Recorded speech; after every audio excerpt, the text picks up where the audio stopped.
오늘 핫쌈입니다. 첫 번째 소식은 이명박 전 대통령입니다. 이명박 전 대통령에 대해서 문재인 전 대통령이 임기 말에 사면을 하지 않는 결정을 내렸죠.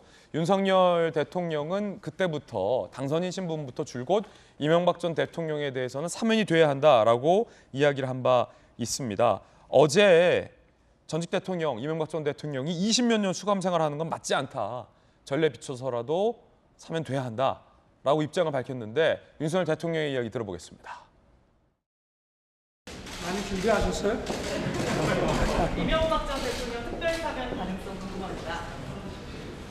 글쎄요, 뭐 거기에 대해서는 지금 언급할 문제는 아니라고 생각합니다. 후보 시절에 이명박 전 대통령 사면이 필요하다고 말씀하셨는데 혹시 그 생각을 여전히 유효하신 건지요? 그럼 뭐 저 20몇 년을 저 수감 생활을 하게 하는 건 안 맞지 않습니까? 과거의 전례에 비추어서라도 20몇 년 수감하는 것은 맞지 않다. 광복절 특사를 시사했다는 분석도 나옵니다. 함께 보시죠. 갑자기 급물살을 탄 건 아니다. 윤 대통령 평소 생각이며 시기도 현 시점에서 가장 임박한 광복절의 가능성이 높다. 8월 초 대통령실에서 논의 시작해 야권 인사 등 사면 범위를 종합적으로 판단할 것이다. 야권 인사도 사면해준다? 언론에서는 김경수 지사도 함께 사면되는 거 아니냐. 문재인 전 대통령이 고민했던 게 김병민 전 대변인. 네. 이명박 전 대통령 사면 그리고 동시에 김경수 지사도 같이 사면한다. 근데 문재인 전 대통령이 굉장히 정치적으로 부담스러워서 결국은 둘 다 사면 안 하기로 했던 사안이잖아요.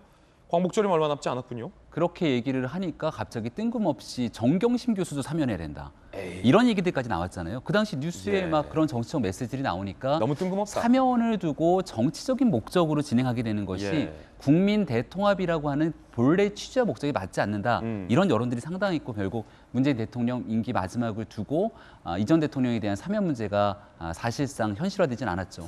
사면은 대통령의 고유 권한 아니겠습니까? 또 이명박 전 대통령 같은 경우는 고령, 80이 넘는 고령이고요.